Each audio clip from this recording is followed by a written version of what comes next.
السلام علیکم ورحمۃ اللہ وبرکاتہ۔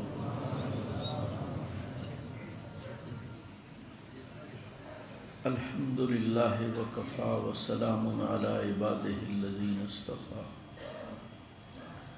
خصوصاً علی سید الرسل وخاتم الانبیاء، اما بعد فاعوذ باللہ من الشیطان الرجیم،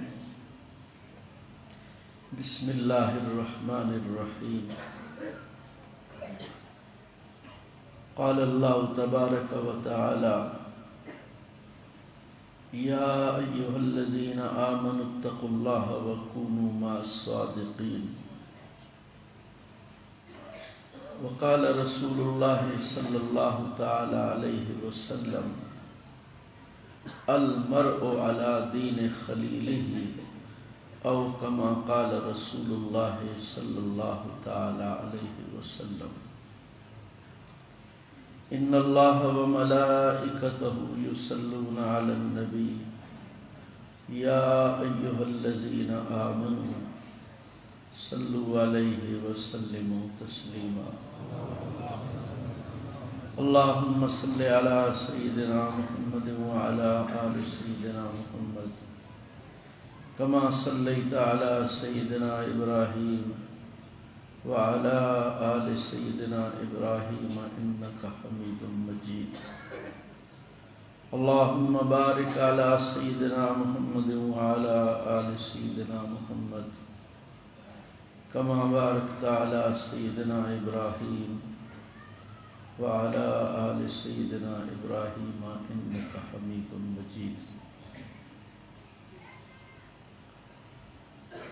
یہ سارا مجمع صلحاء کا اور رب تعالیٰ کے مقبول اور محبوب بندوں کا مجمع ہے۔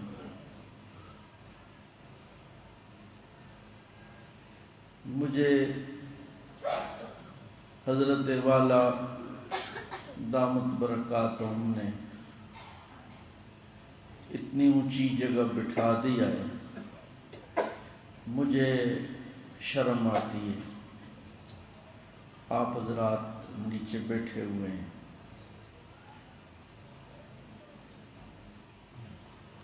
اب کیا کر سکتے ہیں؟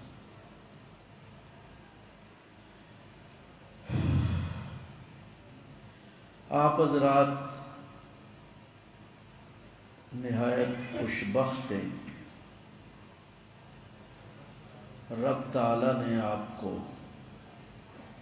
ایک قبول اور مقبول مجلس میں شامل ہونے کی سعادت بخشی۔ میں گناہگار بھی اس اعتبار سے خوشبخت ہوں کہ اللہ تعالیٰ نے مجھے آپ حضرات کی زیارت کی توفیق نصیب فرمائی۔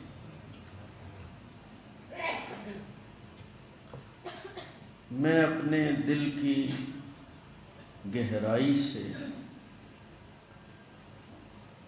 یہ عرض کرتا ہوں کہ آپ میں سے ہر ایک ایسا ہے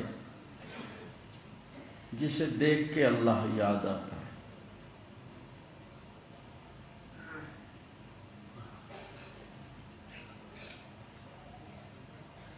رب کی یاد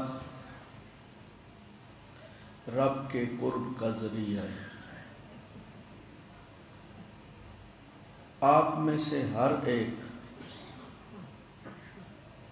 جہاں جہاں سے اور جب جب سے اپنے گھر سے نکلا ہے، فرشتے اس کے قدموں کے نیچے اپنے پر رکھتے ہیں، اس لیے کہ آپ طالب بن کے آئے ہیں۔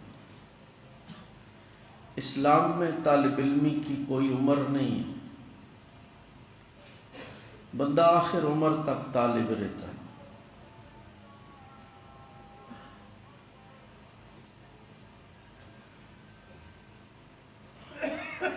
دارالعلوم دیوبند میں ایک افواہ پھیل گئی کہ حضرت علامہ انور شاہ کشمیری رحمہ اللہ کا انتقال ہو گیا۔ بیمار تھے لیکن ابھی فوت نہیں ہوئے تھے. اس کے 2 روز بعد ان کی وصال ہو گیا. مولانا قاری محمد طیب صاحب رحمہ اللہ فرماتے ہیں کہ ہم باغے حضرت کی رہائش گاہ کی طرف گئے تو پتہ چلا کہ حضرت کا وصال نہیں ہوا، غلط اطلاع پھیلی. بیمار پرسی کے لیے مولانا قاری محمد طیب صاحب رحمہ اللہ دارالعلوم دیوبند کے معتمم تھے، حضرت تھانوی رحمہ اللہ کے خلیفہ تھے، شیخ الہند رحمہ اللہ کے مرید تھے. فرمایا میں بیمار پرسی کے لیے گھر چلا گیا. حضرت کا آخری وقت تھا، کمزور ہو چکے تھے اور ایک تپائی پہ بیٹھے ہوئے ایک کتاب دیکھ رہے تھے. میں نے بیمار پرسی کی اور حضرت سے پوچھا حضرت کون سی کتاب اور کون سا مسئلہ رہ گیا تھا جو آپ نے نہ دیکھا ہو، اب اس کی کیا ضرورت تھی؟ فرمایا میں طالب علم ہوں اور طالب ہی رہنا چاہتا ہوں، اس لیے مسلمان آخر تک طالب رہتا ہے. مرید اور سالک کا ایک نام طالب بھی ہے. تو آپ جب اپنے گھروں سے نکلیں، اب اجتماع کے لیے نکلیں یا مجلس ذکر کے لیے آپ یہاں تشریف لاتے ہیں، حضرت سے ملنے کے لیے آتے ہیں، یہ ساری صورتیں طالب علم کی ہیں. اور فرشتے یقیناً آپ کے پاؤں کے نیچے اپنے پر رکھتے ہیں. فرشتے پاکیزہ مخلوق ہیں، ان کے اندر گناہ کا تصور بھی نہیں ہوتا. جب اللہ تعالیٰ اپنی مخلوق کو فرماتے ہیں کہ جاؤ اور ان لوگوں کے قدموں کے نیچے اپنے پر رکھو، تو اس میں آپ کو 3 خصوصیات حاصل ہوتی ہیں. پہلی خصوصیت پاکیزگی ہے. رب تعالیٰ جب توفیق دیتے ہیں پھر بندہ نیکی کی کسی مجلس میں شامل ہو سکتا ہے. اور جب رب توفیق دیتے ہیں، توفیق کا مطلب ہے اللہ اپنا قرب بخشتے ہیں. جب رب تعالیٰ کسی کو قریب کرتا ہے تو قریب کرنے سے پہلے اس کو پاک کرتا ہے. گندی چیز اللہ کا قرب نہیں حاصل کر سکتی. اس لیے پہلی نعمت یہی ہے کہ اللہ تعالیٰ کا قرب نصیب ہوتا ہے اور پاکیزگی نصیب ہوتی ہے، پھر ہی اللہ تعالیٰ توفیق دیتے ہیں. ہمارے کئی بھائی ایسے ہوں گے جو بالکل پڑوس میں رہنے والے ہوں گے، اسی آبادی کے مکین ہوں گے، لیکن نہیں توفیق مل سکی. اس لیے جب اللہ تعالیٰ نے ہمیں یہاں آنے کی توفیق نصیب فرمائی تو اس سعادت کے سامنے ہمیں بار بار اس پروردگار کا شکر ادا کرنا چاہیے. دوسرا، اللہ تعالیٰ قبولیت عطا فرماتے ہیں. بغیر قبولیت کے توفیق ہی نہیں ہوتی. اور تیسرا، اللہ تعالیٰ شکر پر مزید نعمت عطا فرماتے ہیں. جب کسی کے پاس کوئی دولت اور مال ہوتا ہے وہ اس کی حفاظت کا بھی خیال رکھتا ہے. جس کے پاس کچھ بھی نہیں ہے وہ رات سڑک پہ راستے میں بھی گزار سکتا ہے، لیکن جس کے پاس ہے اسے تالا، چابی، چوکیدار اور طرح طرح کی چیزوں کا خیال رکھنا ہوگا. بینک اور طرح طرح کے انتظامات اسے کرنے ہوں گے. تو جب اللہ تعالیٰ عبادت کی، نیکی کی توفیق نصیب فرما دیتے ہیں تو اب اس کی حفاظت کا بھی خیال رکھنا چاہیے کہ کہیں وہ مجھ سے چھن نہ جائے. امام الاولیاء حضرت مولانا احمد علی لاہوری رحمہ اللہ فرماتے ایک نوجوان میرے پاس آیا اور اس نے مجھے کہا کہ میں اتنے عرصے سے آپ کا مرید ہوں، آپ کا بتایا ہوا ذکر میں کرتا ہوں، جب میں اندھیرے میں چلتا ہوں یا اندھیرے میں مجھے کوئی ضرورت ہوتی ہے تو میں اپنی انگلی اٹھاتا ہوں، میری انگلی سے ایک روشنی نکلتی ہے جو عام ٹارچ سے، عام بتی سے بھی زیادہ ہوتی ہے۔ یہ نعمت ہے۔ ذکر کی نعمت سے اللہ تعالیٰ باطنی روشنی عطا فرماتے ہیں، اور کبھی ظاہری طور پہ بھی اللہ تعالیٰ کوئی نعمت کرامتاً عطا فرما دیتے ہیں۔ تو اس نوجوان نے کہا چند دنوں سے یہ میرے ساتھ نہیں ہو رہا۔ حضرت نے اس کو فرمایا تجھ سے بد نظری ہو گئی۔ اس نے کہا ہاں۔ میں ایک مسجد کے قریب سے گزر رہا تھا، سامنے سے ایک لڑکی آئی، ہندو لڑکی تھی، میری اس پہ نظر پڑ گئی، ایک کے بعد دوسری نظر پڑی، اس کے بعد یہ چیز ختم ہو گئی۔ حضرت لاہوری رحمۃ اللہ علیہ نے فرمایا اس کے بعد اس نے بڑی محنت کی لیکن وہ نعمت اسے مل نہیں سکی۔ میری ان گزارشات کا مقصد اور خلاصہ یہ ہے کہ اللہ تعالی ہمیں یہاں پہ محض اپنے فضل و کرم سے لے کے آتے ہیں، یہاں سے ہم نعمتیں جن کی قدر و قیمت جواہرات سے زیادہ ہے وہ ہمیں ملتی ہیں، مفت میں ملتی ہیں، تو اس کی قدر ہونی چاہیے۔ ایسا نہ ہو کہ بے قدری اس نعمت کے چھن جانے کا ذریعہ بن جائے۔ آپ حضرات اپنے مرشد، اپنے شیخ کی خانقاہ میں تشریف لاتے ہیں، خوش قسمتی ہے کہ یہ خانقاہ بھی موجود ہے اور آباد بھی ہے، اور حضرت کی اولاد سے آباد ہے، ورنہ جہاں پہ اللہ تعالیٰ کا ذکر ہوا ہو، جہاں پہ رب کے نیک بندوں نے قدم رکھے ہوں، وہاں اللہ تعالیٰ کے انوارات برستے رہتے ہیں۔ حضرت مولانا احمد علی لاہوری رحمہ اللہ کا واقعہ ہے، وہ واہ کینٹ میں تشریف لائے، قرآن مجید کا ترجمہ اور حواشی لکھنے کے لیے انہیں لاہور میں وقت نہیں مل رہا تھا، یہاں تشریف لائے، کچھ دن رہے واہ کی مسجد میں۔ واہ سے مراد موجودہ آرڈیننس فیکٹری نہیں ہے، واہ سے مراد وہاں واہ گاؤں کی آبادی، ندی کے کنارے مسجد اب بھی موجود ہے۔ ایک دن امام صاحب سے حضرت لاہوری رحمہ اللہ نے پوچھا وہ سامنے جو نیم کے 2 درخت ہیں ان درختوں میں مجھے نور نظر آتا ہے، اس کی کیا وجہ ہے؟ امام صاحب نے عرض کیا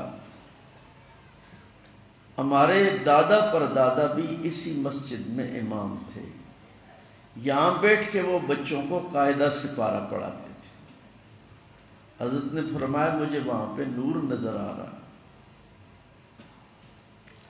ایک مرتبہ تشریف لائے اور بوئی گاڑ ایک علاقہ ہے، وہاں پہ حضرت جا رہے تھے۔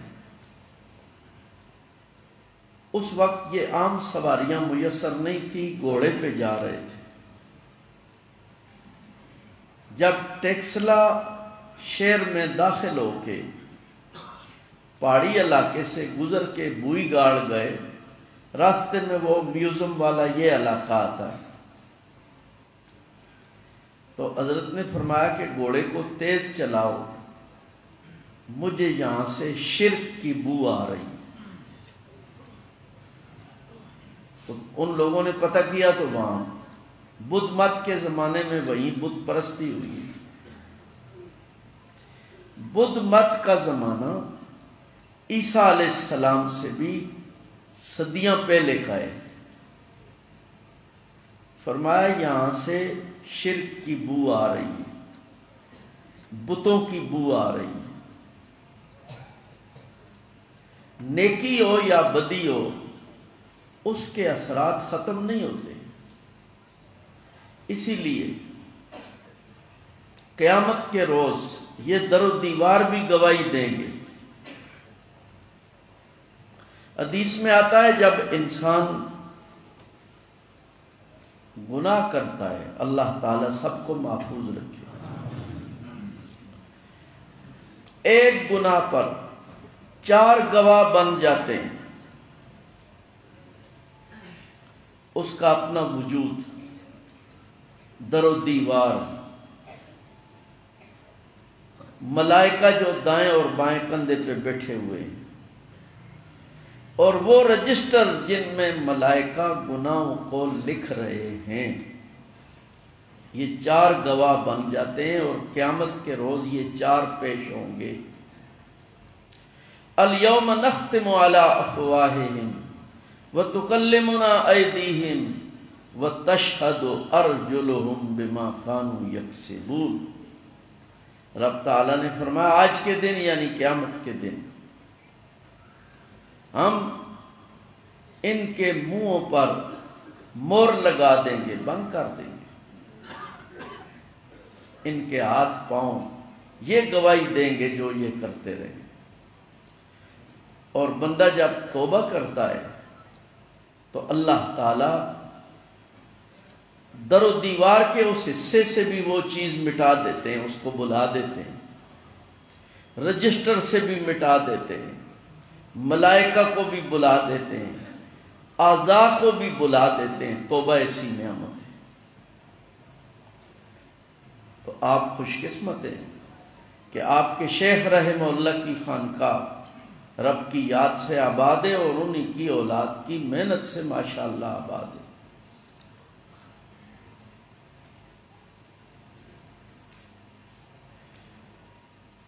حضرت شیخ رحمہ اللہ نے ایک صاحب کا واقعہ لکھا ہے کہ وہ ریل میں سفر کر رہے تھے اور اپنے ذکر میں مشغول تھے۔ ریل کے اس ڈبے میں ایک جوگی بھی سفر کر رہا تھا۔ وہ جوگی گردن جھکائے ہوئے تھا۔ ان صاحب پر جب کبھی وہ ذکر سے غافل ہوتے تو وہ توجہ کرتا۔ یہ لوگ اس کو بزرگی سمجھتے ہیں اور اسی کے لیے ساری محنت کرتے ہیں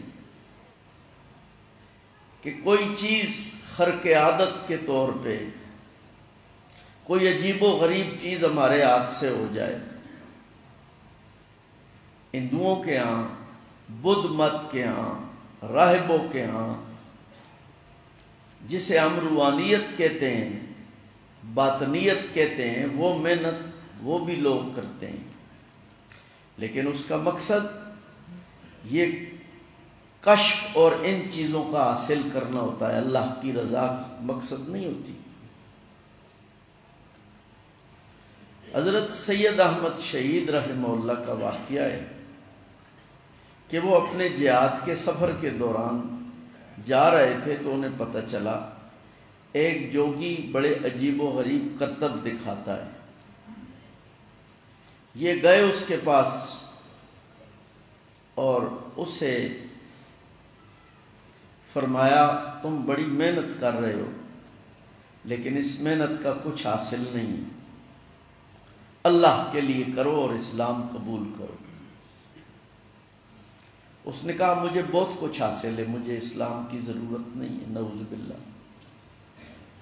حضرت نے فرمایا اسلام کی سب کو ضرورت ہے۔ تو اس نے کہا مجھے بہت کچھ حاصل ہے، آپ کچھ دکھائیں مجھے۔ حضرت سید احمد شہید رحمہ اللہ نے اپنا دایاں ہاتھ نکالا، ایک سیب ان کے ہاتھ میں آ گیا۔ کرامت تھی. اس نے ہاتھ نکالا، اس کے ہاتھ میں بھی سیب آ گیا.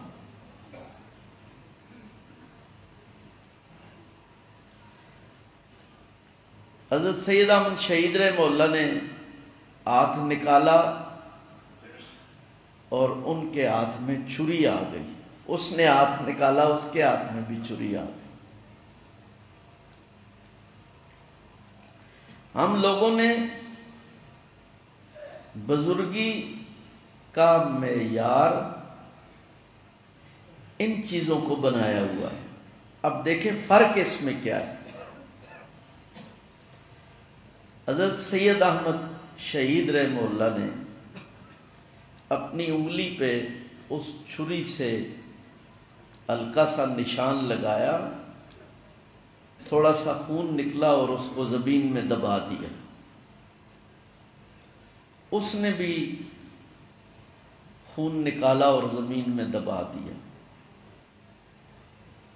حضرت نے فرمایا تھوڑی دیر بعد اب اس مٹی کو کھولو. اس نے کھولا تو اس سے بدبو آ رہی تھی، اور حضرت نے اپنی خون آلود مٹی کو نکالا تو اس سے خوشبو کستوری کی آ رہی تھی. فرمایا یہ فرق ہے ایمان کا. اس نے کلمہ پڑھا اشہد ان لا الہ الا اللہ و اشہد ان محمدا عبدہ و رسولہ. نیکی کی محنت محض اللہ کی رضا کے لیے. جب اللہ کی رضا کے لیے نیکی کی محنت ہے تو پھر اللہ تعالی کسی کی محنت کو ضائع نہیں کرتے اور اس پہ ضرور اس کو اجر نصیب فرماتے. اس لیے جب رب تعالی ہمیں لے آیا ہے اور اپنے شیخ کی خانقاہ میں لے کے آیا ہے تو یہ خود ایک سلوک کا حصہ ہے. میں عرض کر رہا تھا کہ اس مسافر کو غافل دیکھ کے وہ جوگی اس کے قلب پہ کچھ توجہ ڈالتا. ان لوگوں کی محنت اسی کام کے لیے ہوتی ہے.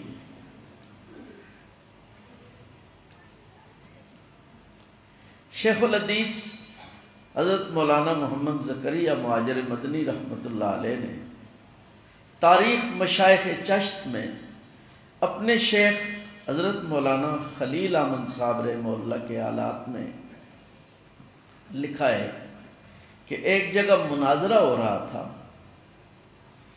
مسلمان مناظر تھا اور ہندو تھا مقابلے میں. حضرت تسبیح لے کے اپنے ذکر میں مشغول تھے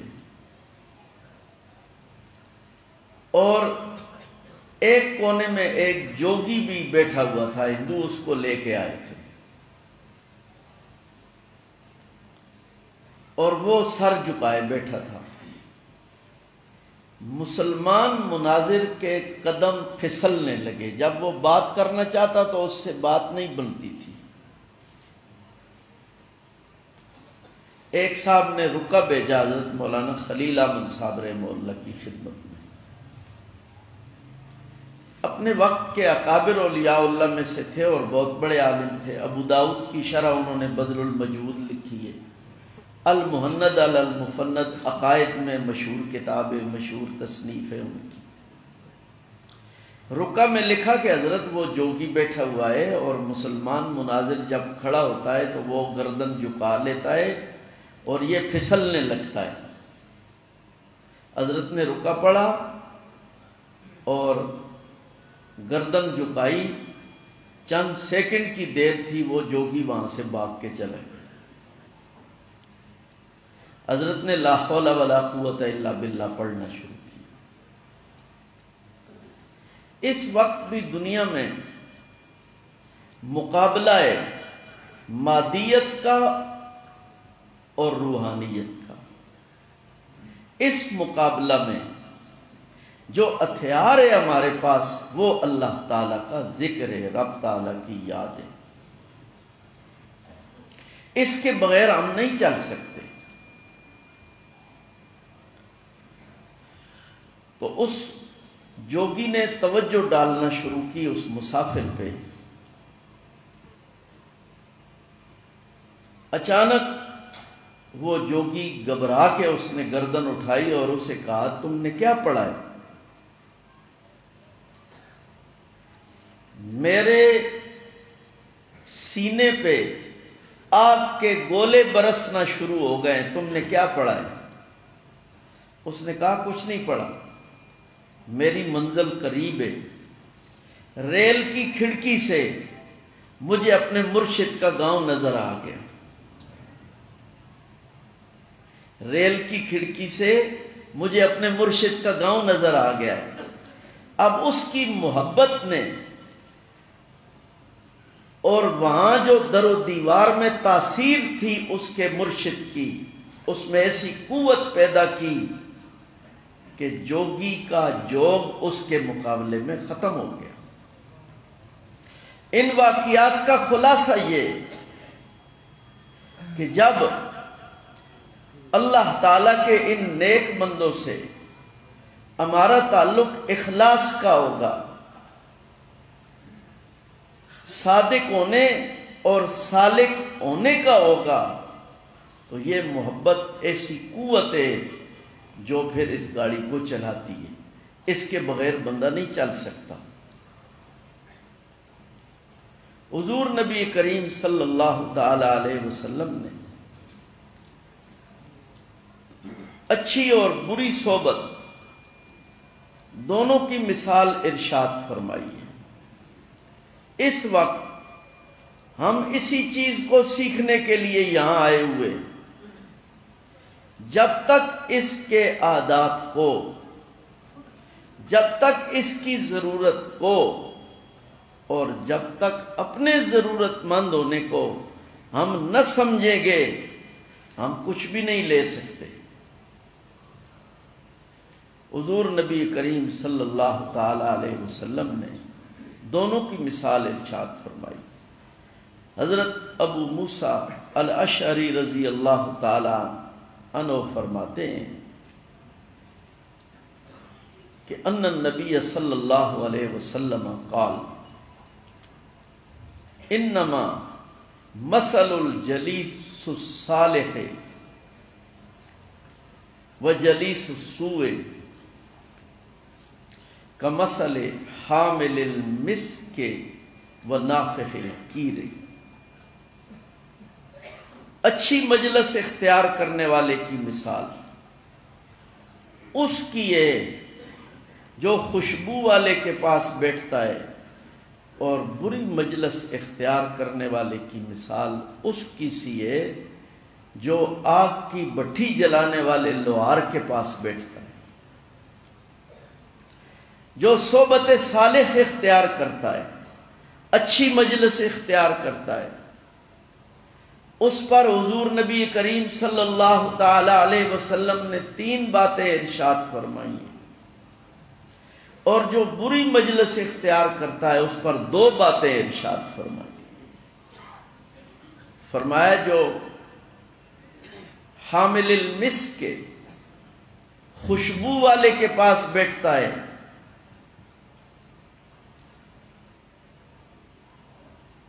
اما ان یحظیک، یا تو وہ تجھے مفت لگا کے دے دے گا خوشبو، وَإِمَّا أَن تُبْتَاعَ مِنْهُ، یا پھر تو اس سے خرید لے گا، وَإِمَّا أَن تَجِدَ مِنْهُ رِيحًا طَيِّبَةً، یا تجھے اس سے خوشبو آئے گی۔ 3 باتیں فرمائیں، یا تو وہ تجھے مفت لگا کے دے دے گا۔ اب ان 3 باتوں میں 3 عجیب و غریب راز کی باتیں ہیں۔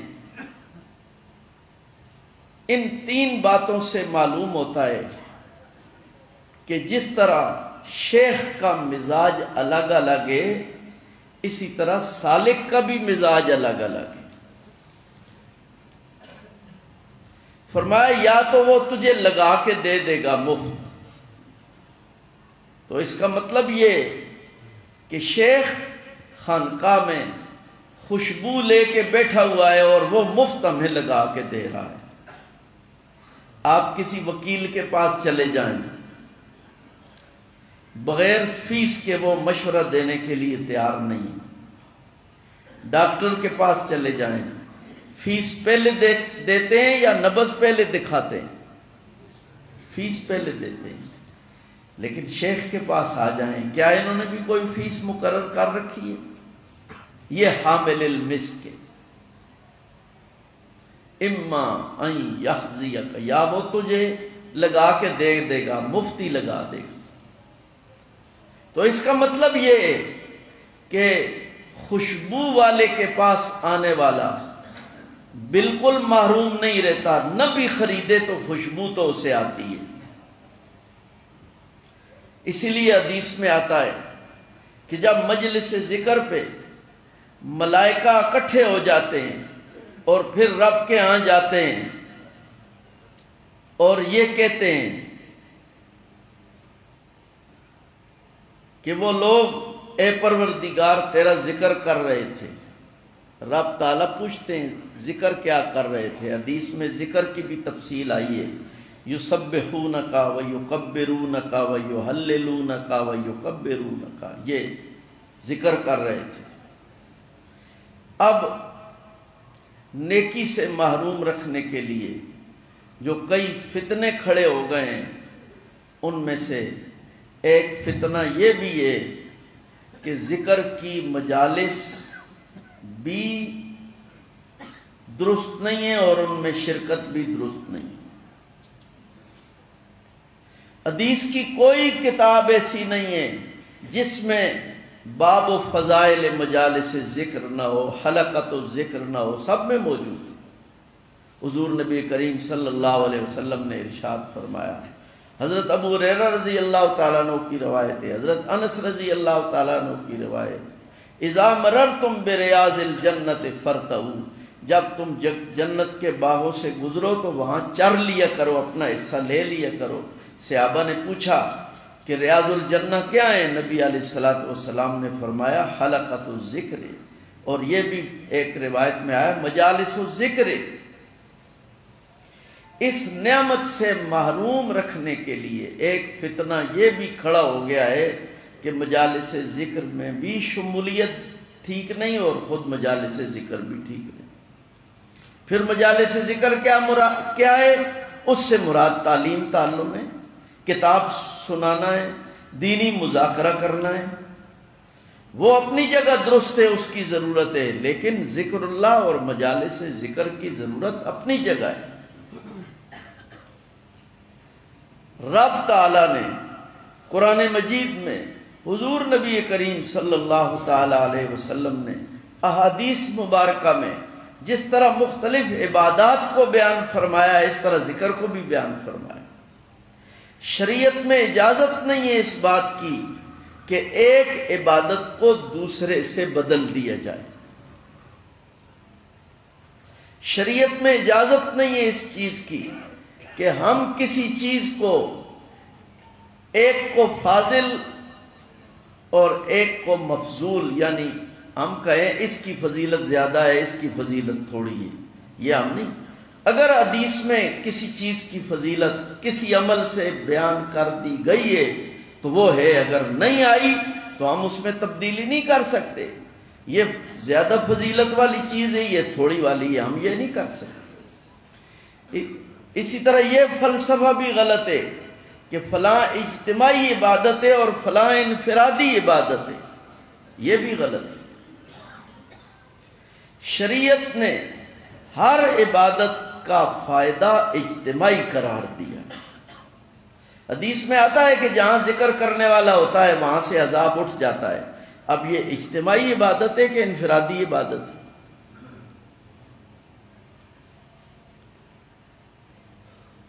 تبلیغی جماعت والے حضرات جب گشت کے لیے نکلتے ہیں تو دو آدمیوں کو ذکر پر بٹھا کے جاتے ہیں،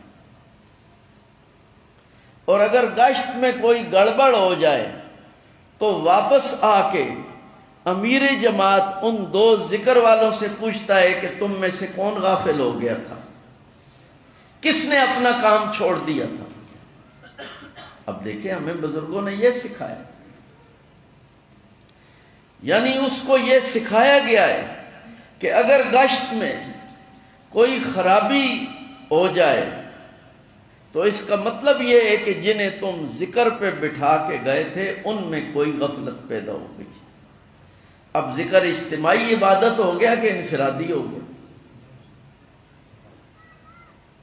رائے وینڈ کے اجتماع میں نے خود بھی دیکھا ہے اور آپ حضرات بھی جانتے ہیں، وہاں اجتماع کے دوران پوری ایک جماعت صرف ذکر پہ بٹھائی جاتی ہے، انہیں بیان سننے کی اجازت نہیں ہوتی، انہیں بیان کرنے کی اجازت نہیں ہوتی۔ فرض نماز کے علاوہ باقی معمولات میں، یعنی سنن ہیں، نوافل ہیں، وہ تو ہیں، لیکن باقی جو اجتماع کے معمولات ہوتے ہیں ان میں انہیں شامل ہونے کی اجازت نہیں ہوتی، ان کا کام صرف ذکر ہوتا ہے۔ اگر کہیں بجلی کا مسئلہ بن گیا تو امیر اجتماع بجلی کا ٹھیک کرنے والا جو انجینئر ہے اسے اپنے مقام اور موقع پر بھیجنے سے پہلے یہ معلوم کرتا ہے کہ جو جماعت ذکر کے لیے بٹھائی تھی ان میں غافل کون ہو گیا۔ کوئی پانی کا مسئلہ بن گیا ہے تو ان سے جا کے پوچھتے ہیں۔ اب یہ ذکر اجتماعی عبادت ہے یا انفرادی عبادت ہے؟ جب ذکر کی مجلس کی برکت سے آپ کی بستی پر آنے والا اللہ کا عذاب اٹھ جاتا ہے، جب آپ کی بستی آسمان والوں کو ایسے چمکتے ہوئے نظر آ رہی ہے جس طرح ستارے رات کو ہم چمکتے ہوئے دیکھتے ہیں، تو یہ اجتماعی عبادت ہے کہ انفرادی عبادت ہے؟ یہ ساری چیزیں اس سے دور کرنے کے لیے ذکر کی مجالس کے متعلق دو چیزیں پیش کی جاتی ہیں۔ پہلی چیز یہ کہ اس کے لیے دعوت دینا ٹھیک نہیں، ذکر کے لیے، اور دوسری چیز یہ کہ ذکر جو تبدیل کیا جاتا ہے مرحلہ وار، ہم پہلے پڑھتے ہیں لا الہ الا اللہ سارے مل کے، پھر الا اللہ، یہ ٹھیک نہیں، یہ دونوں اعتراضات غلط ہیں۔ فضائل ذکر میں، فضائل اعمال میں ایک کتاب شیخ الحدیث مولانا محمد زکریا رحمہ اللہ نے کی لگی ہوئی ہے، فضائل تبلیغ۔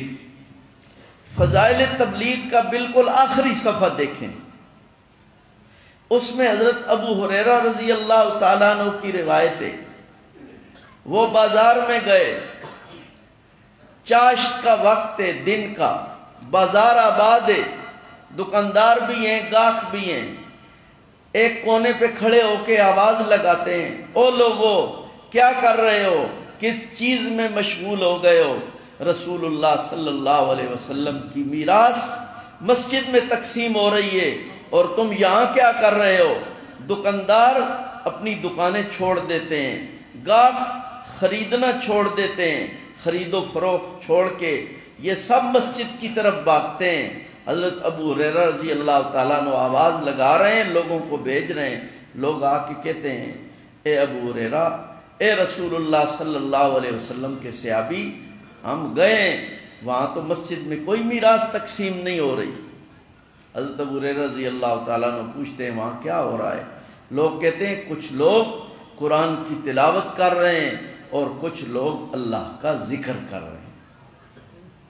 اب دیکھیں یہ ذکر اور تلاوت کس جگہ ہو رہا ہے؟ مسجد میں ہو رہا ہے، اور مسجد میں ہونے کو رسول اللہ صلی اللہ علیہ وسلم کی میراث کس نے فرمایا ہے؟ حضرت ابو ہریرہ رضی اللہ تعالیٰ عنہ نے فرمایا، اور زیادہ سے زیادہ وہ تابعین کا زمانہ ہے، جن کو فرمایا وہ صحابہ ہیں یا پھر تابعین ہیں رضی اللہ تعالیٰ عنہ۔ اور قرآن کی تلاوت کو الگ اور ذکر کو الگ فرمایا ہے حضرت ابو ہریرہ رضی اللہ تعالیٰ عنہ، کہ دو کام ہو رہے تھے وہاں پہ، کچھ لوگ قرآن پڑھ رہے تھے اور کچھ لوگ اللہ تعالیٰ کا ذکر کر رہے تھے۔ اب حضرت ابو ہریرہ رضی اللہ تعالیٰ عنہ نے لوگوں کو مسجد میں جانے کے لیے کس چیز کے لیے دعوت دی ہے؟ اللہ کے ذکر کے لیے دعوت دی۔ حضرت عبداللہ ابن رواحہ رضی اللہ تعالیٰ عنہ، ان کے متعلق آتا ہے کہ وہ بازار میں پھرتے تھے اور جس کو ملتے اسے فرماتے تعال نؤمن ساعتن، تعال نؤمن ساعتن، آئیے تھوڑی دیر کے لیے ایمان تازہ کر لیتے ہیں۔ ایک دیہاتی صحابی رضی اللہ تعالیٰ عنہ آئے ہوئے تھے بازار میں، انہوں نے حضرت عبداللہ رضی اللہ تعالیٰ عنہ کو پکڑ لیا گریبان سے، پکڑ کے لے گئے نبی علیہ السلام کے پاس اور عرض کیا، اے اللہ کے نبی صلی اللہ علیہ وسلم، آپ عبداللہ کو سمجھائیں یہ کیا کہہ رہے ہیں۔ حضرت عبداللہ سے پوچھا آپ کیا کہہ رہے ہیں، تو فرمایا میں ان کو کہتا ہوں تعال نؤمن ساعتن، آئیے تھوڑی دیر کے لیے ایمان تازہ کر لیں۔ ذکر اللہ کی مجالس کی دعوت دے رہے تھے۔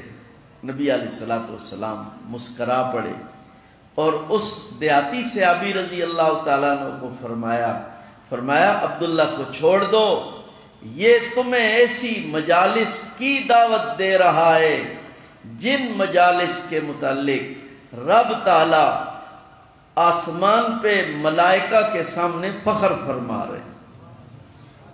تو یہ دعوت تو خود صحابہ رضی اللہ عنہم سے موجود ہے، اور بھی اس پہ کافی چیزیں ہیں، لیکن یہ ایک دو باتیں اس لیے عرض کی تاکہ ہم لوگ سمجھیں کہ ہم خانقاہ میں اپنے شیخ کے ساتھ، اپنے شیخ کے سامنے جو خانقاہی اعمال بجا لا رہے ہیں، یہ ساری چیزیں سنت سے، صحابہ کرام رضی اللہ تعالی عنہ کے عمل سے، امت کے تعامل سے یہ چیزیں ثابت ہیں۔ اسی طرح مرحلہ وار ذکر بھی ہے۔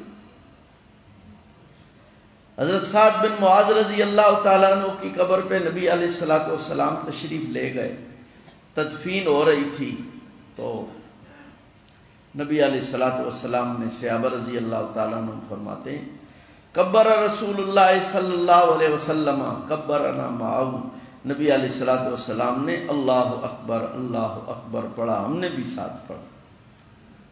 سبح رسول اللہ صلی اللہ علیہ وسلم فسبحنا معاہ، ہم نے بھی ساتھ تسبیح پڑھی۔ یہ اب ذکر مرحلہ وار تبدیل ہو رہا ہے۔ ایک بار جو چیز نبی علیہ السلام سے ثابت ہو چکی ہے، اگر اس پر تعامل نہیں تو وہ مستحب کے درجے میں ہے، بدعت کے درجے میں نہیں ہوگی۔ تو اللہ تعالیٰ پوچھتے ہیں ملائکہ سے، میرے بندوں کو کس حال میں چھوڑ کے آئے ہو، وہ کیا کر رہے تھے؟ فرشتے بتاتے ہیں کہ اے پروردگار وہ تیرا ذکر کر رہے تھے۔ کیسے کر رہے تھے؟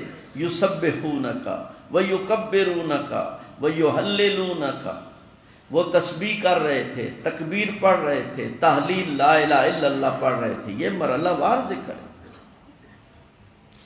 ملائکہ کہتے ہیں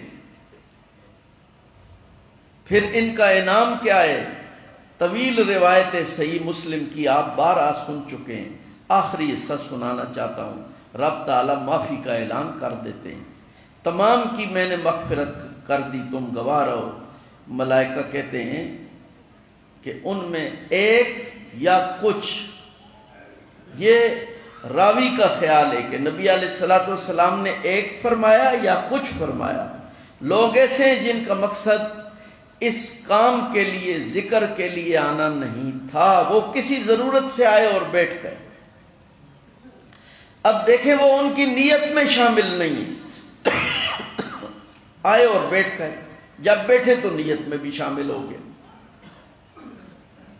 اللہ تعالیٰ فرماتے ہیں انہیں بھی میں نے اسی طرح اپنی مغفرت اور معافی سے نواز دیا ہے جس طرح ذکر کرنے والے باقیوں کو نوازا، اس لیے کہ ہم القوم لا یشقی بہم جلیسہم، یہ ایسے لوگ ہیں کہ ان کے پاس بیٹھنے والا بدبخت اور محروم نہیں رہتا، چاہے کسی اپنے کام سے آیا۔ اس لیے آپ اپنی خانقاہ میں ایسے ماحول اور ایسے مجمع میں بیٹھ رہے ہیں کہ جن کی قبولیت اللہ کے ہاں ہے ہی ہے، اس میں کوئی شک ہی نہیں اس قبولیت میں۔ تو حضور نبی کریم صلی اللہ تعالی علیہ وسلم نے صحبت صالح کو 3 مثالوں سے سمجھایا، 3 طرح کی چیزوں کو، کہ صحبت صالح خوشبو والے کے پاس بیٹھنے کی طرح ہے، اور اس میں 3 باتیں ہوں گی، یا وہ تمہیں لگا کے دے دے گا، یا تم اس سے خرید لو گے، اور اگر یہ کچھ بھی نہیں ہے تجدہ من ہو ریحن طیبتن، تمہیں اس سے خوشبو آئے گی، خوشبو سے تم معروم نہیں ہوگے۔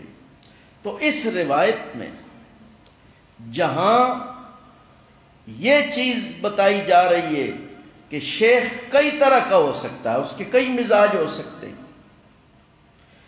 آنے والے کو چاہیے کہ وہ اپنی خانقاہ کے معمولات کو، وہاں کے مزاج کو دیکھ کے حاصل کرے وہ چیز۔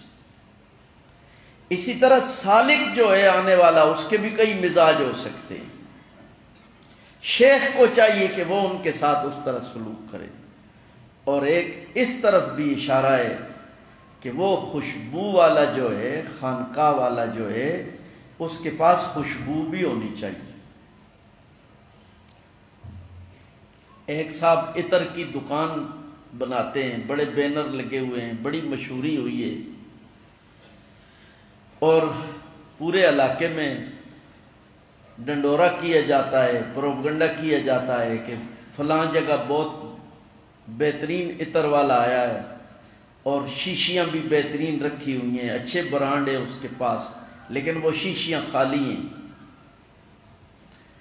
جب وہ شیشیاں خالی ہوں گی تو وہاں آنے والے کو خوشبو آئے گی؟ وہ عطر والا کوئی کسی کو لگا کے دے سکے گا اس کے پاس جو نہیں؟ خریدنے والا وہاں سے کچھ خرید سکے گا؟ اس کے پاس نہیں۔ اکابر علماء دیوبند نے جو خانقائی نظام متعارف کروایا ہے وہ عطر والے کا خانقائی نظام ہے، جس کے پاس عطر موجود ہے، خوشبو اس کے پاس موجود ہے، سنت کا نور اس کے عام موجود ہے، ذکر اللہ موجود ہے۔ تو اس روایت میں جس طرح خوشبو والے کی مثال کے ساتھ حضور نبی کریم صلی اللہ تعالی علیہ وسلم نے ہمیں صحبت صالح کو سمجھایا ہے، اسی طرح یہ بھی بتایا ہے کہ صحبت صالح میں ملے گا کیا۔ ذکر کو نبی علیہ الصلوۃ والسلام نے خوشبو سے تشبیہ دی۔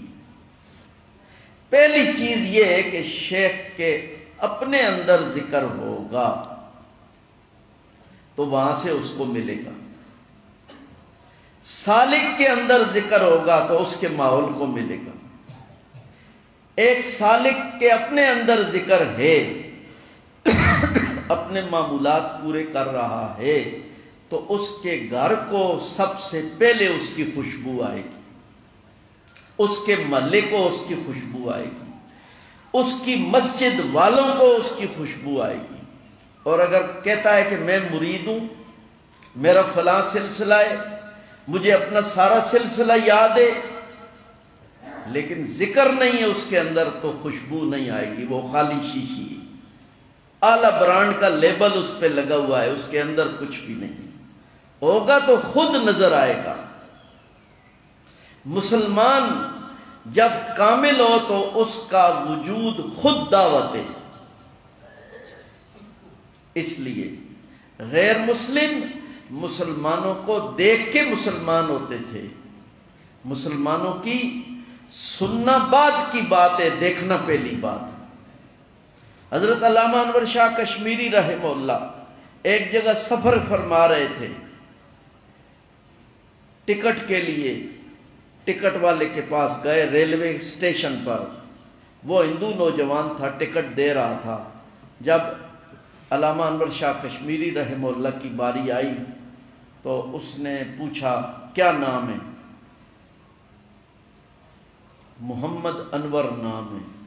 شاہ صاحب نے اپنا نام بتایا، اس نے نام لکھنے کے لیے پنسل اٹھائی اور اوپر دیکھا، عادت ہوتی ہے لکھنے والے کو، اوپر دیکھتا ہے، پھر اوپر دیکھا اور اس نے پنسل رکھ دی۔ شاہ صاحب نے فرمایا میں مسافر ہوں اور ٹکٹ مجھے چاہیے، پنسل کیوں رکھ دیے؟ تو اس نے کہا بابا آپ کا مذہب کیا ہے؟ شاہ صاحب نے پوچھا تمہیں مذہب سے کیا ہے؟ تم تو ریلوے کلرک کو ٹکٹ دے رہے ہو۔ اس نے کہا نہیں۔ فرمایا الحمدللہ میں مسلمان ہوں۔ تو اس نے کہا ٹکٹ بعد میں دوں گا، مجھے بھی مسلمان کریں، میں دوں گا۔ شاہ صاحب نے فرمایا کیا تمہیں اسلام کے بارے میں پتہ ہے؟ اس منشی نے، ٹکٹ دینے والے نے کہا مجھے کچھ نہیں پتا، مجھے یہ پتا ہے میرا مذہب ہندو ہے، لیکن اب میں ہندو نہیں ہوں، اب میں مسلمان ہوں۔ شاہ صاحب نے فرمایا یہ جذباتی فیصلے نہیں ہوتے، سوچ کے بات کرو۔ اس نے کہا سوچ لیا۔ کیوں مسلمان ہو رہے ہو؟ اب اس کا جواب سنیں۔ اس ہندو نوجوان ٹکٹ دینے والے نے کہا آپ کا چہرہ دیکھ کے، اس چہرے پہ جو نورانیت ہے وہ کسی جھوٹے مذہب والے کے چہرے پہ نہیں ہو سکتی۔ ہم پنڈتوں کو بھی دیکھتے ہیں، جوگیوں کو بھی دیکھتے ہیں، راہبوں کو بھی دیکھتے ہیں، لیکن جو نورانیت آپ کے چہرے پہ برس رہی ہے، اطمینان اور سکون کی جو خوشبو آپ سے آ رہی ہے، وہ کسی غلط آدمی سے نہیں آ سکتی۔ کتنے صحابہ کرام رضی اللہ تعالیٰ عنہ کے واقعات ہیں، وہ آئے دیکھنے کے لیے، پرکھنے کے لیے، تجربہ کرنے کے لیے، آتے ہی کلمہ پڑھا کہ یہ چہرہ جھوٹے کا نہیں ہو سکتا، یہ تو صادق و امین کا چہرہ ہے۔ وہ نوجوان مسلمان ہو گئے۔ میں اس پہ عرض کر رہا تھا کہ صحبت صالح کی اور بری صحبت کی مثال دیتے ہوئے حضور نبی کریم صلی اللہ تعالی علیہ وسلم نے دو چیزوں کی مثال ارشاد فرمائی، خوشبو والے کی اور آگ کی بٹھی والے کی جس کے پاس بدبو ہے، آگ ہے۔ اس سے معلوم ہوتا ہے کہ اس کے پاس خوشبو ہوگی تو اسے آئے گی۔ آج ہمارے اعمال لوگوں کو اسلام سے دور کرنے کا ذریعہ ہے، اسلام کے قریب لانے کا ذریعہ نہیں۔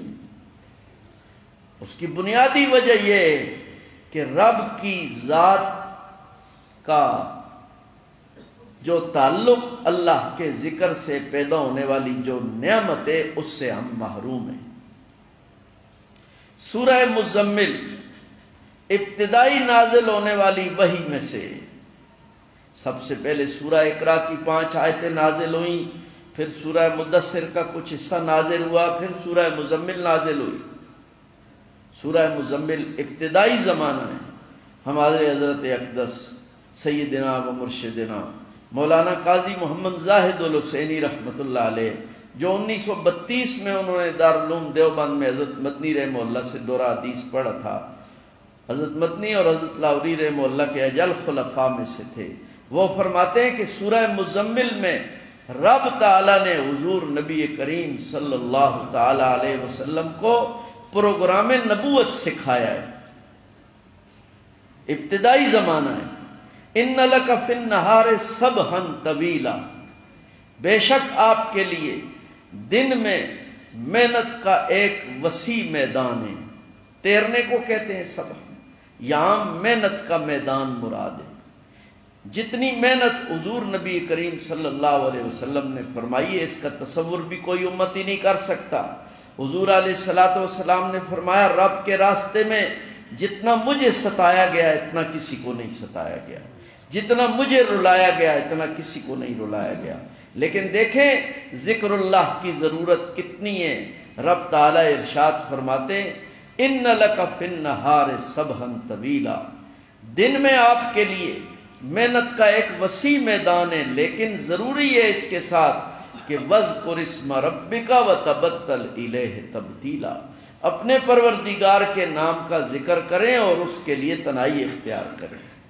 خانقاہ کا جو تصور ہے وہ تبتل کا ہے، یہ خانقاہ کا تصور رہبانیت کا نہیں ہے، تبتل کا ہے۔ یہ علاج ہے علاج کے لیے شیخ کچھ وقت کے لیے اس کو الگ کرتا ہے. جس طرح ہمارا مریض اللہ تعالیٰ سب کو صحت دے، جب اس کی طبیعت زیادہ خراب ہو جاتی ہے تو اسے کون سے وارڈ میں داخل کرتے ہیں؟ انتہائی نگہداشت کے آئی سی یو میں. تو وہاں کسی کو جانے دیتے ہیں؟ باپ کو جانے دیتے ہیں؟ بیٹے کو جانے دیتے ہیں؟ ہم نے ڈاکٹروں سے کبھی جھگڑا کیا ہے کہ میرا باپ ہے کیوں نہیں جانے دیتے ہو؟ اللہ تعالیٰ سب کو صحت دے. ڈاکٹر کہتا ہے کہ اس وقت اس کی صحت اس میں ہے کہ اسے الگ رکھا جائے. ہم تبتل نہیں اختیار کرتے، رب تعالیٰ نے ہم سے قرنطینیہ کی صورت میں خود تبتل اختیار کروایا.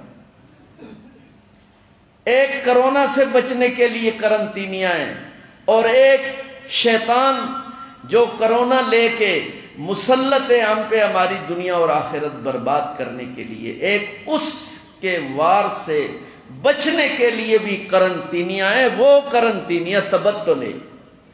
وَاذْكُرِ اسْمَ رَبِّكَ وَتَبَتَّلْ إِلَيْهِ تَبْتِيلًا. تنہائی اختیار کرو.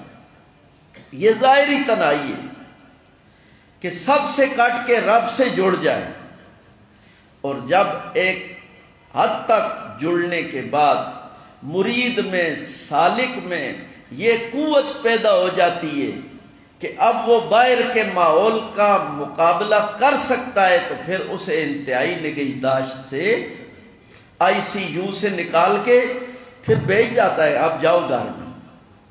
شیخ کے تعلق کی مثال، اس تصوف پہ اعتراض کرتے ہیں کہ یہ تو رہبانیت ہے. رہبانیت نہیں ہے، یہ پروردگار کے قرب کا راستہ دکھانے کا وہ راستہ ہے جس کا نام تبتل ہے. نام کچھ بھی رکھ دو، خانقاہ رکھ دو، چلہ رکھ دو، سیروزہ رکھ دو، شیخ کے پاس گزر، لیکن اس وقت ہوگا جب ہم عقیدت کے ساتھ اپنے شیخ کے پاس بیٹھیں گے. اور جب بغیر عقیدت کے بیٹھیں گے تو وہ اتنا فائدہ نہیں ہوگا. خوشبو تو آئے گی، لیکن جو فائدہ خوشبو گھر لے جانے والا ہے وہ نہیں ملے گا. خوشبو سونگ کے آگے چلے جائیں گے. عقیدت کس سے پیدا ہوتی ہے؟ اس بات کو سمجھیں. عقیدت پیدا ہوتی ہے اپنے معمولات پورے کرنے سے. جو سالک اپنے معمولات پورے کر رہا ہے اس کے اندر عقیدت موجود ہوگی، اور اگر وہ گڑبڑ ہو رہا ہے تو وہ سمجھا جائے کہ وہ اپنے معمولات پورے نہیں کر رہا. اور معمولات پورے کس سے ہوں گے؟ وہ خانقاہ اور شیخ کی صحبت اختیار کرنے سے. وہی خوشبو والی مثال ہے. جب خانقاہ میں، جب شیخ کی صحبت میں آئے گا تو وہاں سے اسے خوشبو ملے گی اور وہ اسٹارٹ ہو جائے گا، چابی مل جائے گی اسے. اس کے بغیر بالکل بات نہیں چل سکتی. آپ میں سے اکثر حضرات کا تعلق حضرت دامت برکاتہم سے یا اپنے شیوخ دامت برکاتہم سے ہے. اس لیے یہ بنیاد ہے کہ جب تک ہم ذکر اللہ کو اپنے معمولات میں شامل نہیں کریں گے، باقاعدگی کے ساتھ ذکر نہیں کریں گے، اس وقت تک آگے نہیں چل سکتے. صحابہ کرام رضی اللہ تعالیٰ عنہم نے اپنے معمولات کو تقسیم کیا ہوا تھا. وہ پڑھتے پڑھاتے بھی تھے، وہ جہاد بھی کرتے تھے، وہ ذکر بھی کرتے تھے، وہ دین کے لیے مشورہ بھی کرتے تھے.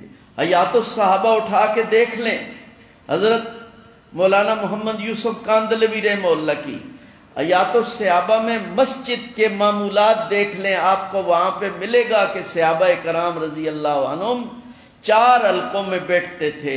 تعلیم تعلم کا الگ تھا، نوافل الگ پڑھتے تھے، مشورے کا حلقہ ممبر کے پاس الگ ہوتا تھا، ذکر کرنے والوں کا حلقہ الگ ہوتا تھا.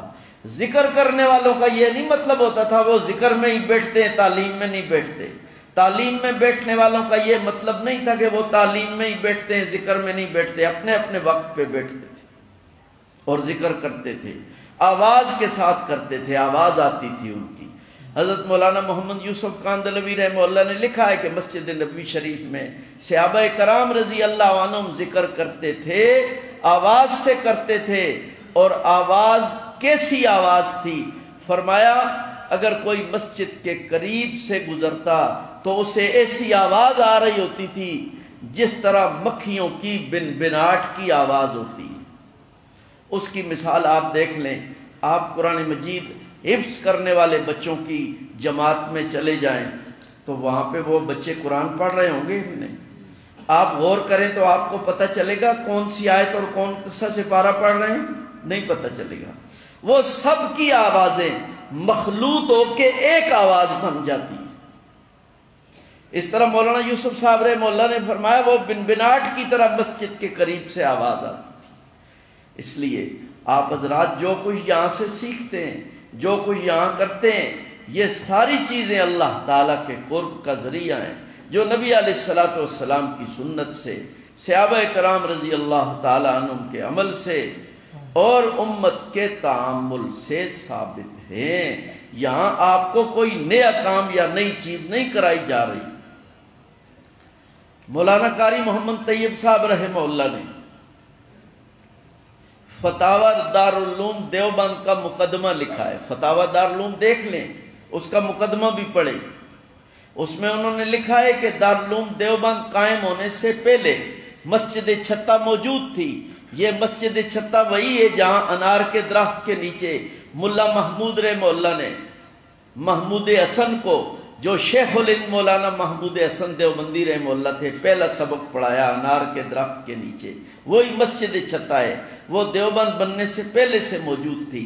انہوں نے لکھا ہے کہ اس مسجد میں دارالعلوم دیوبند کے قیام سے پہلے سے ختم خواجگان ہوتا ہے اور اب تک ایک ناغہ بھی نہیں ہوا۔ الیوم اب تک ہو رہا ہے، آج تک ہو رہا ہے۔ فتاوی دارالعلوم دیوبند کا جو مقدمہ حضرت مولانا قاری محمد طیب صاحب رحمہ اللہ نے لکھا ہے وہ ہے۔ ہم علماء دیوبند کی باتیں آپ کو بتا رہے ہیں، یہ کوئی بریلویوں کی باتیں نہیں ہیں۔ دیوبند میں کوئی بریلوی نہیں ہے، کوئی شیعہ نہیں ہے، کوئی بدعتی نہیں ہے۔ وہ تو وہ لوگ ہیں جن سے ہمیں دیوبندیت ملی ہے، اور یہی دیوبندیت ہے جو آپ کو یہاں سے مل رہی ہے، اور یہ وہی تسلسل ہے جو مسجد نبوی سے دیوبند اور دیوبند سے آپ کے یہاں تک منتقل ہوا ہے۔ اس تسلسل میں کوئی ناغہ نہیں۔ حضرت لاہوری رحمہ اللہ کے شیخ حضرت خلیفہ غلام محمد دین پوری رحمہ اللہ کے حالات میں کہ وہ جب یہاں دین پور شریف میں تشریف لائے، یہاں بستی بنائی، کچی مسجد بنائی، تو وہاں پہ انہوں نے پہلے دن مجلس ذکر شروع کی، آج دن تک ایک ناغہ بھی نہیں ہوا۔ ید بیضا حضرت کی سوانح ہے، اس میں یہ موجود ہے، ایک ناغہ بھی نہیں ہوا۔ وہ سیلابی علاقہ ہے، کئی دفعہ پانی آ جاتا تھا، وہ لوگ مسجد کو چھوڑ کے جنگل چلے جاتے تھے۔ فرمایا اسباب کا، مدرسے کا، سب چیزوں کی چھٹی ہو جاتی تھی، 2 کاموں کی چھٹی نہیں ہوتی تھی، 5 نمازیں اپنے وقت پہ ہوتی تھیں، جنگل میں ہوں یا مسجد میں ہوں، اور ذکر کی مجلس مغرب کے بعد وہاں ہوتی، اپنے وقت پر ہوتی تھی۔ حضرت تھانوی رحمہ اللہ وہاں پہ تشریف لائیں، حضرت دین پوری رحمہ اللہ کی خدمت میں 2:30 بج چکے ہیں، 1:30 بجے شروع کیا تھا نا آپ نے، 1 گھنٹہ کہا تھا۔ اچھا مجھے تو آپ بٹھا دیں گے تو پھر اللہ خیر کرے۔ حضرت تھانوی رحمہ اللہ وہاں تشریف لائے، شیخ الہند رحمہ اللہ تشریف لائے، حضرت مدنی رحمہ اللہ کئی دن دین پور شریف رہتے تھے آ کے۔ وہ مرید نہیں تھے حضرت لاہوری کے شیخ کے، وہ تو انہیں تو اجازت اپنے شیخ حضرت مولانا رشید احمد گنگوئی رحمہ اللہ سے حاصل تھی، وہ وہاں کی برکات لینے کے لیے آتے تھے اور کئی دن وہاں رہتے۔ نقش حیات جو حضرت مدنی رحمہ اللہ کی آبیتی ہے، اس کا اکثر حصہ دین پور شریف میں لکھا گیا ہے، کئی دن رہتے تھے۔ مولانا عبید اللہ سندھی رحمہ اللہ فرماتے ہیں میں نے حکیم الامت حضرت مولانا محمد اشرف علی تھانوی رحمہ اللہ کو اپنے مرشد یعنی حضرت خلیفہ غلام محمد دین پوری رحمہ اللہ کے بڑے حالات سنائے تو حضرت تھانوی نے فرمایا کہ مولوی عبید اللہ دل چاہتا ہے تیرے مرشد کی زیارت کرے دیکھے، اس لیے مجھے لے کے چلو۔ ریل کا سفر کر کے آئے، باولپور اترے، آگے سفر گھوڑے کا تھا، گھوڑے پہ گئے۔ جب دین پور شریف میں پہنچے، اس بستی کا نام حضرت خلیفہ غلام محمد دین پوری رحمہ اللہ نے دین پور خود رکھا تھا۔ کسی نے یہ بہت بڑی زمین دے دی تھی، وہ بھی خوش بخت ہیں جو اللہ اللہ کرنے کے لیے زمین کا کوئی ٹکڑا لے لیتے ہیں، دیتے نہیں ہیں۔ یہ میں ٹھیک کہہ رہا ہوں، لے لیتے ہیں کہ دے دیتے ہیں؟ کیا کہنا چاہیے؟ ہاں جی، لے لیتے ہیں کہ دے دیتے ہیں؟ اس لیے کہ جو دے دیتے ہیں وہ تو بعد میں تقسیم کا ہو جائے گی، وہ اس کی نہیں ہے، وہ تو میراث ہوگی۔ یہ جو تقسیم نہیں ہو سکتی یہ اس نے لے لی ہے اور کل مل جائے گی اسے، اور آج اس نے خالی زمین دی ہے اور کل جب زمین ملے گی تو اس میں کیا کچھ ہوگا وہ تو اللہ ہی جانتا ہے۔ قیامت تک کتنی نمازیں پڑھی گئیں، کتنا قرآن پڑھا گیا، کیا کچھ ہوا، سب کچھ ہو جائے گا۔ میں ان دو حضرات کو بہت زیادہ یاد کرتا رہتا ہوں، مولانا بلال صاحب کو اور مولانا اقبال صاحب کو، کہ اللہ تعالیٰ مولانا بلال صاحب کو مانسہرہ شہر میں کوئی بڑی جگہ دے دے مسجد اور خانقاہ کے لیے، اس لیے کہ وہ تو الگ یہ الگ جگہ ہے، وہ آبادی، وہاں آنے والوں کو سہولت ہے، شہر ہے۔ یہ کوئی شہر کی وجہ سے نہیں گئے وہاں پہ، یہاں تو سبزی اس سے اچھی اور صاف مل جاتی ہے، گوشت بھی اچھا ملتا ہے، وہاں تو سہولت ہے۔ اولیاء اللہ نے ہمیشہ اپنا مسکن آبادیوں کو بنایا ہے جہاں لوگوں کی آمد و رفت ہو، تاکہ وہاں لوگوں کو سہولت مل سکے۔ لاہور میں اسی لیے یہ لوگ آئے، ہمارے ہاں اٹک میں اسی لیے یہ لوگ آئے، اس لیے کہ وہ آبادیوں کی جگہ تھی۔ تو یہ دین پور شریف کی جگہ خانقاہ کی پوری ایک آدمی نے دے دی، بہت بڑی جگہ تھی، جنگل تھا، حضرت نے وہاں جنگل کاٹ کے مسجد بنائی اور اس جگہ کا نام دین پور رکھ دیا۔ کچی مسجد چھپر ڈال کے کھجوروں کا، وہاں اللہ اللہ شروع کر دیا۔ حضرت مولانا ابو الحسن علی ندوی رحمہ اللہ نے کتاب لکھی ہے پرانے چراغ، اپنے اکابر کی یہ چیزیں پڑھنی چاہیے۔ اس میں حضرت دین پوری کے حالات لے، مولانا ابو الحسن علی ندوی بیعت حضرت دین پوری تھے اور اجازت ان کو حضرت لاہوری رحمہ اللہ سے تھی۔ جب حضرت لاہوری سے بیعت کے لیے عرض کیا تو حضرت نے فرمایا میرے مرشد موجود ہیں، آپ ان کے پاس جائیں اور ان سے بیعت ہوں۔ تو انہوں نے فرمایا وہاں میں نے جا کے عجیب منظر دیکھا، کوئی گھر ایسا نہیں ہے جہاں سے اللہ اللہ کی آواز آ نہیں رہی، مسجد سے رات دن اللہ اللہ کی آواز آ رہی ہے، ذمہ دار کھیتوں میں کام کر رہے ہیں وہاں سے اللہ اللہ کی آواز آ رہی ہے، ہر جگہ سے اللہ اللہ کی آواز آ رہی ہے۔ تو حضرت دین پوری رحمہ اللہ کے پاس یہ تمام اکابر تشریف لاتے رہے۔ مولانا عبید اللہ سندھی رحمہ اللہ فرماتے ہیں میں نے اپنے شیخ کی باتیں سنا سنا کے، حضرت تھانوی رحمہ اللہ نے فرمایا کہ تمہارے مرشد کو دیکھنا جی چاہتا ہے، مجھے بھی لے کے چلو۔ ریل سے آئے، آگے گھوڑے میں بیٹھے، گھوڑے پر بیٹھ کے گئے، کھیتوں میں چلتے رہے۔ تو مولانا عبید اللہ سندھی رحمہ اللہ فرماتے ہیں میں نے حضرت کو اشارہ کیا کہ وہ سامنے کھیت میں جو بابا جی چل رہے ہیں وہ ہمارے مرشد ہیں۔ حضرت تھانوی رحمہ اللہ نے دیکھا اور گھوڑے سے چھلانگ لگائی، اور چھلانگ لگا کے کیا فرمایا، عبید اللہ تو نے مجھے مروا دیا ہے، یہ تو مجھے حاجی امداد اللہ مہاجر مکی نظر آ رہے ہیں، یہ تو مجھے میرے مرشد کی طرح نظر آ رہے ہیں۔ تمام اکابر دین پور شریف تشریف لاتے تھے، ایک دن بھی وہاں ذکر کی مجلس کا ناغہ نہیں ہوا۔ اب دیکھیں ذکر اللہ کی مجالس قائم کرنا، ذکر کرنا، مسجد کو ذکر اللہ سے آباد کرنا، یہ دیوبندیت ہے یا بریلویت ہے؟ اگر یہ دیوبندیت نہیں ہے تو پھر دیوبندیت کو کہیں اور اپنے گھر سے لے کے آ۔ اکابر کی یہی میراث ہے، صحابہ کرام رضی اللہ عنہم کا یہی تعامل ہے، اور حضرت ابو ہریرہ رضی اللہ تعالیٰ عنہ جو فرما رہے ہیں کہ رسول اللہ صلی اللہ علیہ وسلم کی بھی یہی میراث ہے، اور یہی نعمت ماشاءاللہ آپ کو یہاں سے بھی مل رہی ہے۔ اللہ تعالیٰ اس خانقاہ کو باقی خانقاہوں سمیت قائم دائم رکھے اور ہمیں یہاں کا فیض نصیب فرمائے، آپ حضرات کو بھی ملنے جلنے کی اور یہاں آنے کی توفیق اور سعادت نصیب فرمائے۔ لیکن آپ حضرات کو کوشش کرنی چاہیے کہ پھر حاضری ہو تو مجھے خوشخبری ملے کہ آپ نے ایک شاندار مسجد بنا دی ہے مانسہرہ میں بھی، اور مولانا اقبال صاحب کا گاؤں پتہ نہیں کون سا ہے مجھے نہیں معلوم، ہاں بجنہ میں میرا بڑا جی چاہتا ہے۔ اللہ تعالیٰ ان حضرات سے ماشاءاللہ بہت بڑا کام لے رہا ہے، بہت بڑا کام لے رہا ہے، تو یہ بھی ضروری ہے۔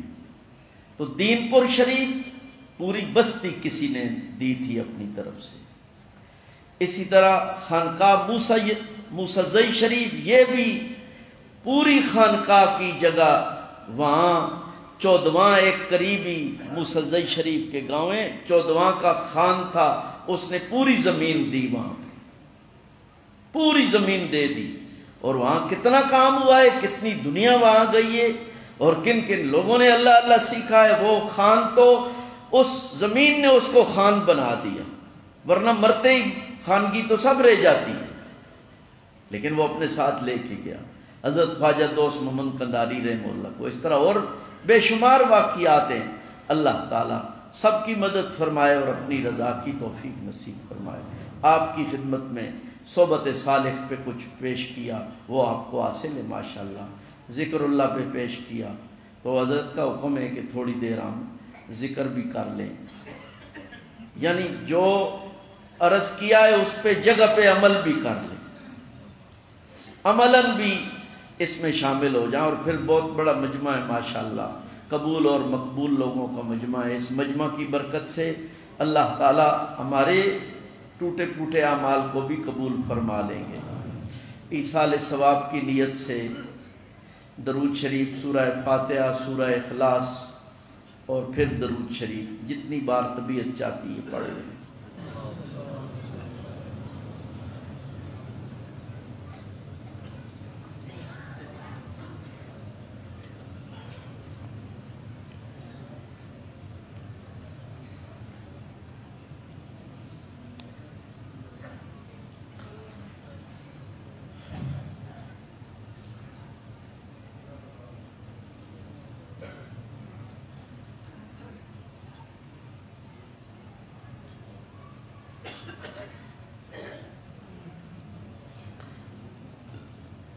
الحمدللہ رب العالمین والصلاة والسلام علی سید الانبیاء والمرسلین مولانا و حبیبنا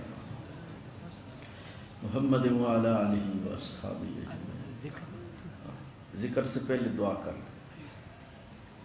ہمارے اکابر کے ہاں تو یہی اے پروردگار جو کچھ آپ نے پڑھنے کی توفیق نصیب فرمائی اسے قبول فرما، اس کا ثواب اپنے محبوب حضور نبی کریم صلی اللہ علیہ وسلم کے طفیل تمام اولیاء اللہ کو، ہمارے اکابر کو، ہمارے سلسلے کے بزرگوں کو، ہمارے مرشد گرامی رحمہ اللہ کو، حضرت مولانا اختیار الملک صاحب رحمہ اللہ کو، سب حضرات کو پہنچا۔ ان حضرات کے طفیل اپنا نام نصیب فرما، اپنے نام کی لذت نصیب فرما، ان کاموں کی توفیق نصیب فرما جن سے آپ راضی ہیں، ان کاموں سے ہمیں اے اللہ بچا جن سے آپ ناراض۔ ذکر کی روحانی برکات سب کو نصیب فرما۔ صلی اللہ تعالی علی خیر خلقی محمد و آلہ وصحبہ اجمعین برحمتک یا ارحم الراحمین۔ بسم اللہ الرحمن الرحیم۔ افضل الذکر لا الہ الا اللہ محمد رسول اللہ صلی اللہ تعالی علیہ وسلم۔ لا الہ الا اللہ، لا الہ الا اللہ، لا